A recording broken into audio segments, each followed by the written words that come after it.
Okay, today we are back on a brand new Mr. Ballen video reaction. The tagline that is put forward this week is, "They were forced to laugh, but this mystery is not funny."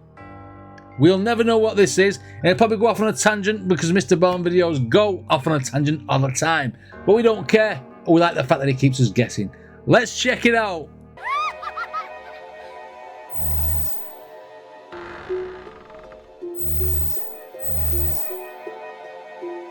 Okay, Mr. Ballen, let's see why you're laughing, but it's not funny. Oh, people are laughing, it's not funny. Let's go.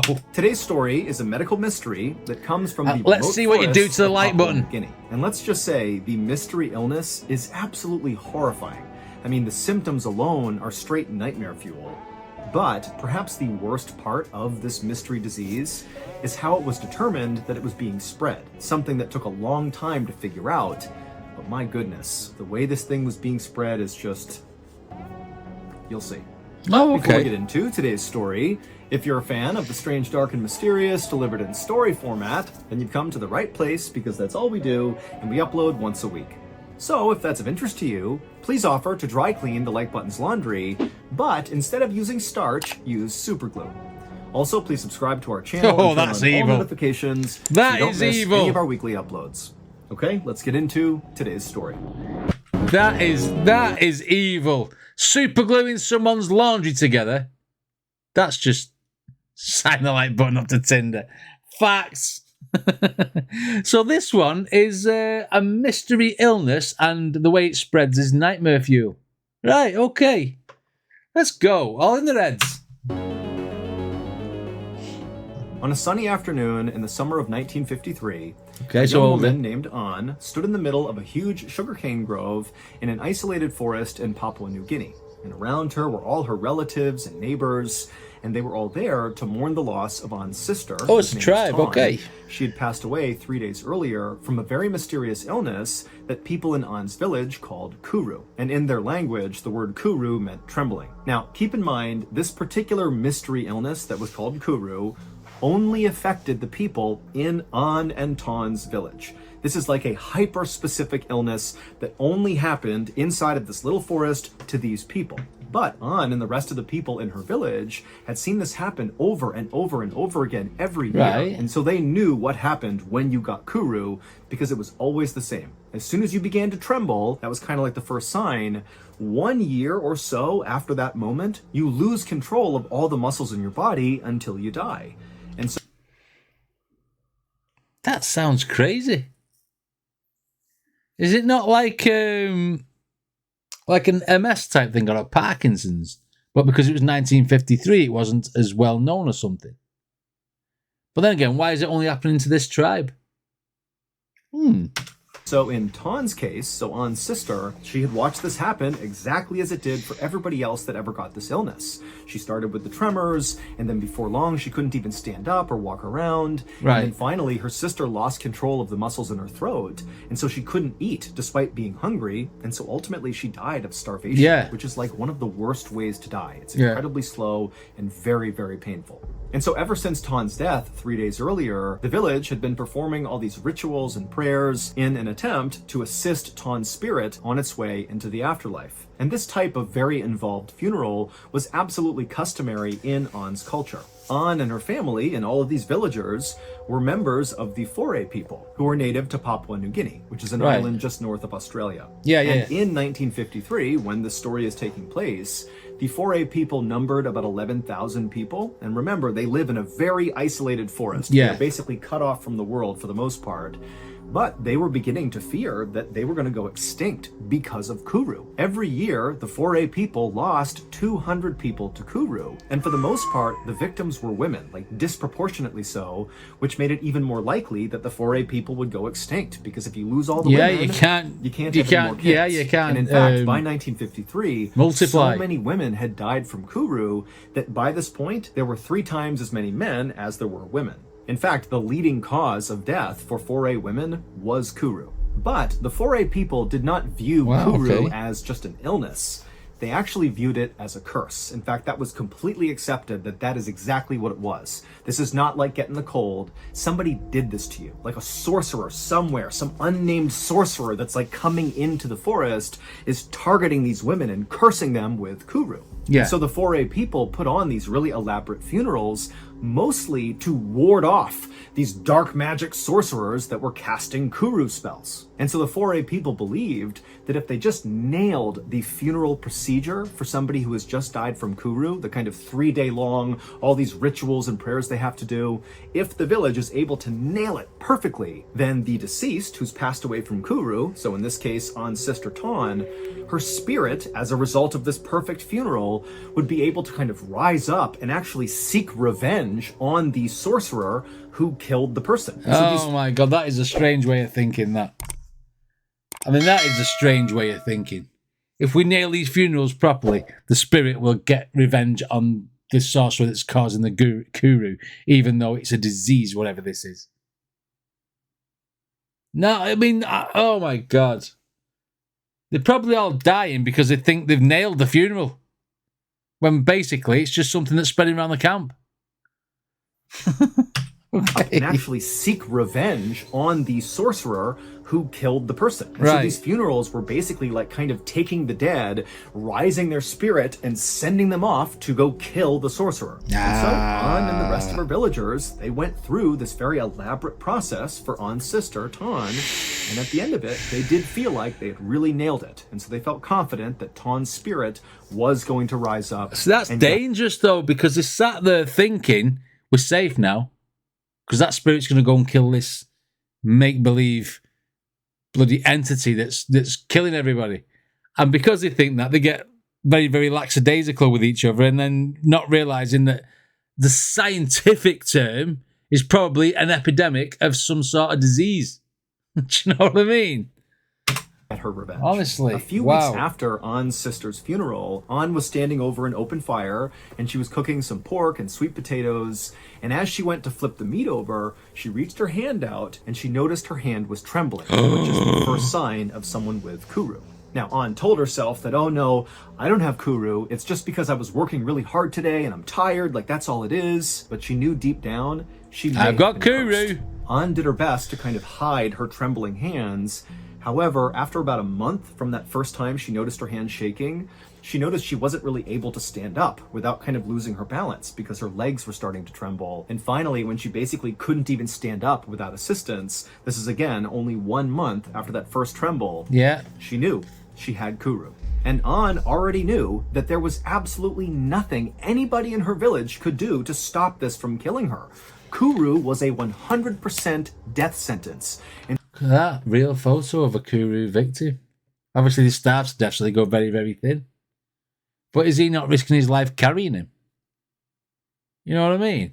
So if you got Kuru, it's like the whole village just began prepping for your death because they had to be ready to do this big ritualistic funeral. And so imagine that. You have this mystery illness or curse or whatever you want to think it is, and you're just counting down the days until you die. But for Ann, even though she had seen this happen so many times before and just kind of knew there's nothing she could do, she couldn't stand the idea of having this horrible, slow, painful death. And so she decided, you know what?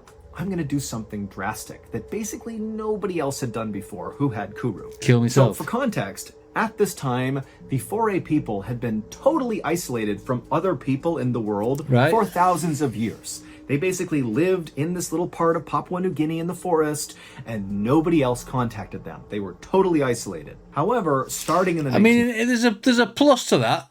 You've got no governments telling you what to do. You've got no one telling you that you have to pay this, pay that, pay the other. But on the bad side of it, you live in a mud hut, right? 50s, some Australian colonists and researchers and police actually began kind of making their way in and around the Foray people's area. So they were making contact, albeit not necessarily direct contact, but the Foray people were seeing basically white people wandering around in and around their forest from time to time. And it was always very shocking when they would see these people because they dressed completely differently, they looked totally different. I mean, it's like two worlds totally colliding. And generally speaking, Ann and the rest of the people in her village, they did not like having these Australian people kind of wandering around. But An is thinking, you know, the people in my village, the Foray people, they have no solutions for me. So maybe these Australian people that have kind of popped up, maybe they have some answers about what I can do to stop myself from dying from this horrible curse. Keep in mind, by going out and seeking help from these outsiders, it was like An would be breaking a huge custom. This is so... But it doesn't matter, because the lived-in world, or the modern world at the time, have medicine, have diagnosis. You know, this could be something that, this Kuru could be something that is cured with pills. Do you know what I mean? These outsiders, it was like An would be breaking a huge custom. This is so taboo for the Foray people, and very likely, even if she was able to find a solution from these outsiders, it's not clear if she would have been welcomed back into her village. And so this is a truly desperate measure she's taking. But she really felt like she had no choice. So, even as her body trembled from Kuru, An managed to stand up using a stick, and she began kind of hobbling her way quietly and discreetly out of her village, something that she really never did. And eventually, after hobbling her way out of sight of the Foray people, she began making her way through the woods, and she eventually came to a clearing where there was this house. And it was obvious this is not a house that the Foray people have built. This is somebody from the outside who's built something kind of near where they were living. And so An wandered up to this house, not really sure what to do, but she went up and knocked on the door, and a second later it opened up. And it's this Australian anthropologist named Ronald Burnt, who actually An had seen before. He had been coming through her village a couple of times, attempting to interview people to learn more about the Foray people. She knew that nobody wanted to talk to him, but, you know, she had seen him before. And so she was... Do they have a language? Because obviously this is an isolated place. Do they have how are they going to understand it? What do they speak? Surely they don't speak English. About the Foray people, she knew that nobody wanted to talk to him, but, you know, she had seen him before. And so she was relieved. This is someone that I'm somewhat familiar with. And so as Ronald is staring back at her, and Ronald's pretty tall and skinny, he's got glasses on, he's dressed like a typical Australian in the 1950s, and he's looking at An, and An begins to try to tell him what's going on with her. And as she began to talk, the words she was saying were coming out all garbled, and she realized that the Kuru curse was now affecting her throat, the muscles in her neck, and she was not able to speak. But as it happened, Ronald, who was very familiar with the Foray people, he could tell, based on just the way she was acting and how desperate she looked, that very likely this woman was here because she believed she had Kuru. And Ronald, who had learned about Kuru after studying the Foray people, he had done some research on it, and he believed it was entirely psychosomatic, that this was not an actual illness. Basically, he believed Kuru was acute hysteria, that these Foray people were just going crazy and convincing themselves that they had this illness, and I guess that kind of manifested their death a year later. I've never heard of that, and for it to be consistent with every single person, because people get like mental health all the time. It doesn't just necessarily kill them. Do you know what I mean? I know you can die of stress, don't get me wrong, but for it to be systematic and the starving to death and the throat not working and the muscles wastage and stuff. I mean, how can that be psychosomatic? That they had this illness, and I guess that kind of manifested their death a year later. And so Ronald interrupted An, who again is struggling to talk, and he was able to communicate to her in her language that you do not have Kuru, you are hysterical, this is in your head, and you should go now. And then he shut the door on her. And An had no idea what to do. She was embarrassed. She was terrified that maybe somebody from her village had seen her come out here. And so just trembling and feeling so alone and so scared, she turned around and just went back to her village. 9 months later, An's condition had severely deteriorated. She basically was following exactly the process of every other person she had seen with Kuru. She had lost virtually all the control of her body. She could barely sip water. She was feeling absolutely horrible. I mean, she knew she was closing in on death. Yeah, but it's psychosomatic. Out to try to get help from outsiders. That interaction with Ronald had kind of destroyed her hope. And so she did go back and just was kind of waiting to die, just like everybody else in her village did. But for An, the physical symptoms of Kuru that she was experiencing were undoubtedly terrible. but they were not as bad, at least to An, as the other side of Kuru. So in addition to referring to this curse as Kuru, which meant trembling, sometimes Foray people would refer to this curse, this illness, as the laughing death. And it's because during the terminal stage, so the end stage of Kuru, when you're just about to die, you just begin laughing. It doesn't matter what you're thinking about. This is not an actual laugh. You're not like the Joker disease. Funny. It's like you could be weeping and totally depressed because you know you're going to die, but you keep hysterically laughing, which makes your whole body sore from constantly laughing over and over again. And laugh to death. To experience that, she would be weeping and laughing at the same time. And think about this: everybody else who's in the village, they know what this means, and so their preparations for her death are only getting more and more ramped up. They're getting ready for the big ritualistic funeral they're going to give to An. And so An, it's literally that old thing that people say: you can actually laugh yourself to death, can't you, if you go too far with it? This is interesting. I want to know what the I don't know what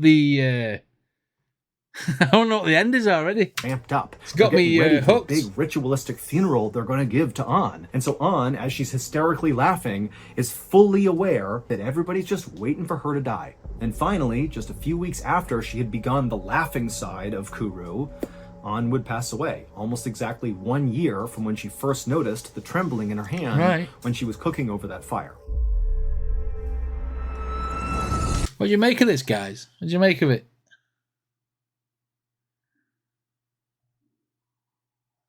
I'm dying to know what it is. There's no way it's psychosomatic. I'm not having that. This has got to be some sort of illness that, like, in this day and age, we've stamped out already, sort of thing. Because, like I say, this was 1953, like 71 years ago. You know what I mean?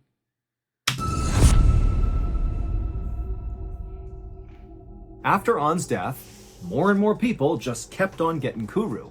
And over the next 7 years, it was like clockwork. 200 plus Foray people died from Kuru every year, and nobody had any idea how to stop it. It just became a part of their lives. And again, they kept getting closer and closer to being extinct. It was this really terrifying time. 7 years after An's death, so in 1961, a medical anthropologist named Shirley Lindenbaum was sitting in her office at City University in New York reading over old scientific articles. And as she was just kind of flipping through them, she noticed there was an article from an Australian anthropologist named Ronald Burt, the same guy who had turned An away and told her, no, you don't have Kuru, that's not real, it's psychosomatic. And in this article, Ronald outlined these symptoms that the Foray people were exhibiting that obviously were not real. They had tremors, loss of muscle control, and huge mood swings. But Ronald was like, it's all in their head. It's not a real disease. Not having that. But to Shirley, as she's reading this, she's thinking, why has Ronald decided this has to be psychosomatic? These symptoms seem like a real disease, like a neurological condition. Something must be attacking their brains, causing them to have these symptoms and then die. But when Shirley, just out of curiosity, began to do some additional research on the Kuru disease, or whatever you want to call it, she discovered that there was basically no real research other than Ronald's about this weird illness. And so she decided, you know what, there's a gap in the research, and I'm going to fill it. Let's go, figure out what's going on with the Foray people and this weird thing called Kuru.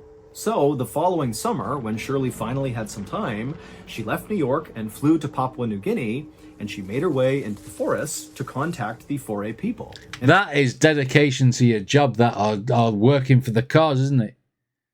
Actually flying out there from New York on your own expense and finding what is wrong with these people. I hope she gets a commendation for it. To Papua New Guinea, and she made her way into the forest to contact the Foray people. And eventually she reached some of these small villages that contained Foray people, and the Foray people, even if they didn't necessarily embrace Shirley, many of them were open to at least speaking to her and talking about their culture, their customs, their history, and of course talking about Kuru, this curse. And eventually, Shirley made her way into this one particular 4A village where she actually saw a white man just walking around in this village. So he really stood out. And so immediately, Shirley walked up to this guy and he introduced himself as Dr. Michael Alpers. And he told Shirley he had been living in these villages with the 4A people for several months because he was studying Kuru. He wanted to figure out, what's actually causing it. Because so he also two of them felt very skeptical at the idea that this is just psychosomatic. That did not seem very plausible. And so Shirley and Dr. Alpers were totally aligned, and they're like, hey, let's swap notes. Yeah, and do this together. pool our so resources. Shirley began telling Dr. Alpers about what she had learned so far, and she said that when she showed up in Papua New Guinea, she believed what this was, what Kuru was a genetic brain disease, meaning it would be passed down from, parent to child and so on and so forth. Yeah. But she quickly discovered that after conducting research and talking to the 4A people in these villages, that was not the case. This was not something that went from parent to child. Instead, Kuru appeared to spread amongst tight-knit social groups within these villages, which seemed to indicate this was actually a contagious disease, not a genetic one. And so she told Dr. Alpers that now her working theory was that Kuru was actually a contagious type of encephalitis, which is inflammation of the brain. But Shirley also said to Dr. Alpers that did not explain why so many victims of Kuru were female. And Shirley also said to Dr. Alpers that, I've been around loads of people with Kuru, and I don't have it, so how can it be contagious? Dr. Alpers agreed with everything Shirley was saying, and in fact had come to a similar conclusion himself, which meant he also had the same questions. Why only women, and why wasn't he getting it? But that's a good point, that actually, because I didn't even think about the people who've gone to the villages and the fact that the people who carry them over for the funeral are not getting infected or something. So, okay. Come on, Mr. Bolton, tell us what happened. Agreed with everything Shirley was saying, and in fact had come to a similar conclusion himself, which meant he also had the same questions. Why only women, and why wasn't he getting it? But he told Shirley that when he began trying to answer this question, he discovered that actually, in addition to lots of women getting Kuru, also lots of kids got Kuru. Not necessarily parent to child, but also children in these villages seem to be slightly more susceptible to getting Kuru than men.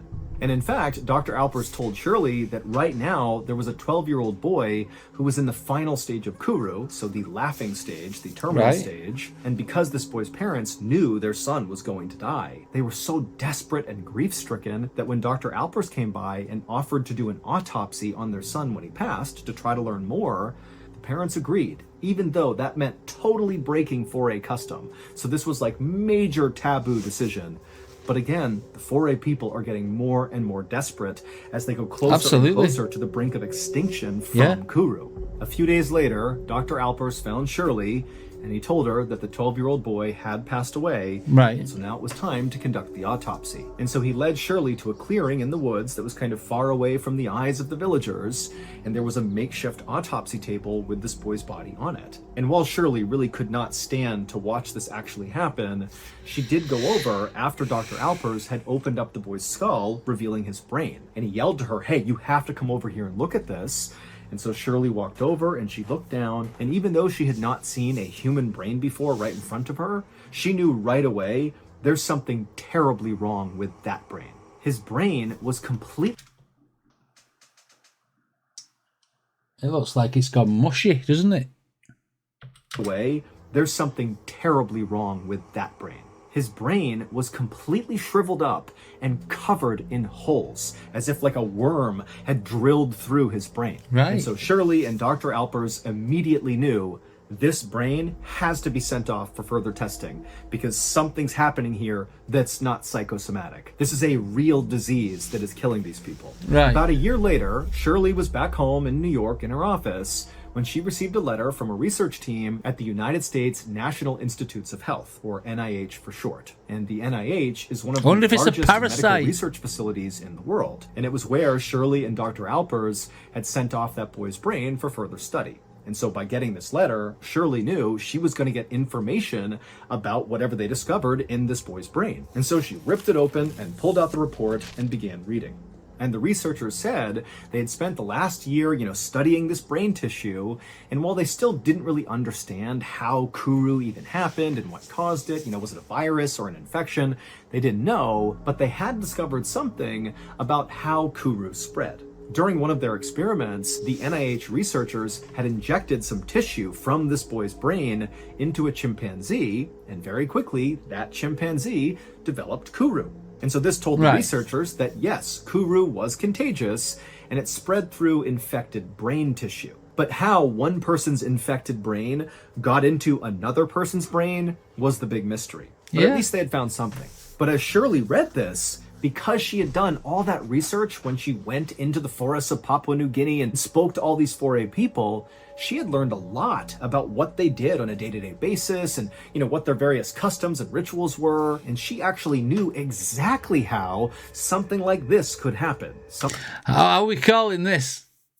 How are we going to call this? How did she know that this was going to happen?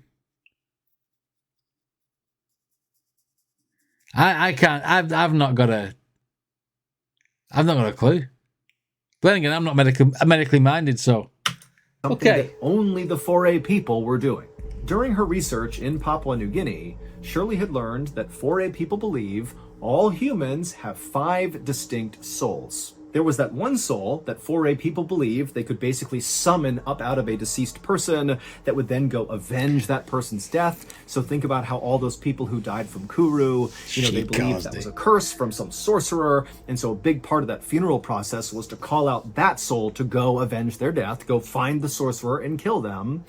But that was just one soul. There were 4 others. And of these 4 others, there was one called the Quila, which was the most dangerous. Quila meant flesh in the 4A people's language, and this soul was like a manifestation of death and decay, because that's what our flesh does. It just kind of gradually dies all the time. And so they looked at the flesh as being a really bad thing. And so they believed after someone died, their flesh needed to be stored properly. Otherwise, it would pollute the air and cause more death and decay for other people that were still alive. So it's probably a collection of dead bodies that are rotting away.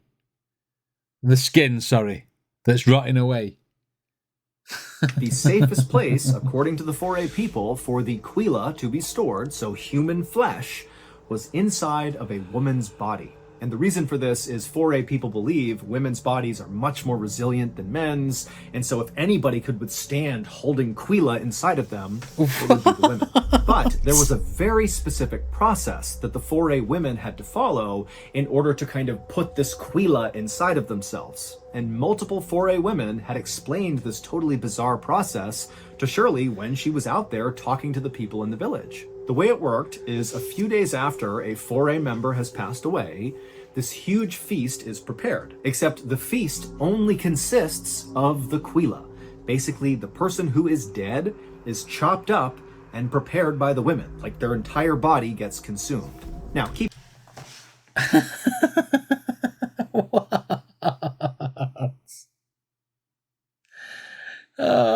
So the actual real life cannibals, they're eating the dead who's died of some sort of disease, and they're wondering why they're all dying.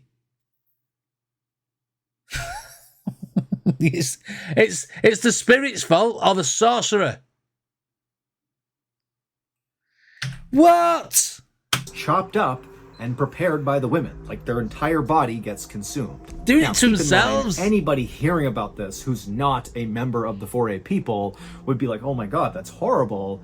But to 4A people, this ritualistic cannibalism was actually an act of love. The idea was, by having these women consume the Quila, consuming the dead person, you're protecting the living, because you don't want the Quila out and about polluting the air, and you are respecting the dead. But remember, Kuru got spread through infected brain tissue. And it just so happened that during these funeral feasts, when they were consuming the Quila, the brain of the deceased person was an absolute delicacy. And so the brain was reserved for close female relatives of the deceased person. And so during An's sister's funeral, so when Ton passed, what do you think An ate? She ate Sean's brain. And then also, critically, Shirley had learned that a lot of these women who were given the brain, this delicacy during these funerals... Hannibal would be proud. I mean, come on.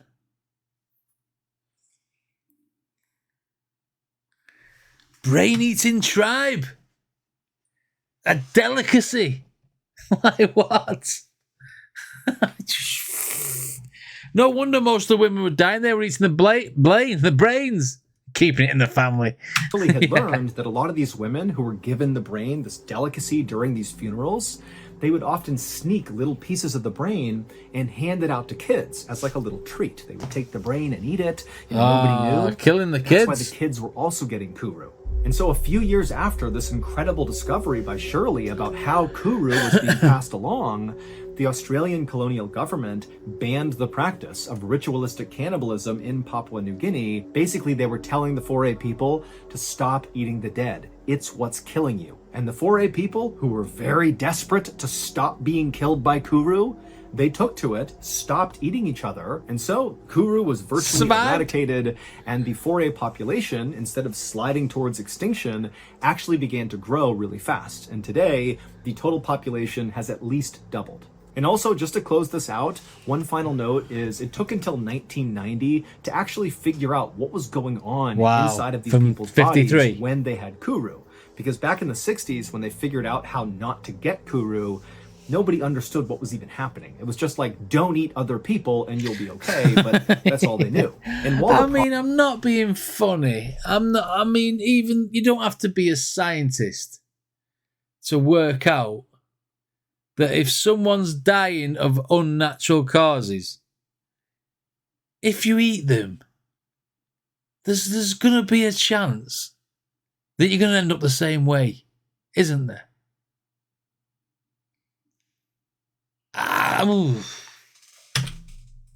It was just like, don't eat other people and you'll be okay, but that's all they knew. Hey, kids have a brain for delicacy. The human body that caused Kuru remained a mystery for many decades after Shirley's big discovery. In the 1990s, researchers did finally figure out what's actually going on. Basically, somebody with Kuru has these proteins in their brain called prions that fold wrong into the wrong shape and then cannot function properly. This loss of protein function rapidly kills brain cells, which in turn shrivels up the brain and causes all those holes all over it. Right. Okay, here is... What? Yeah.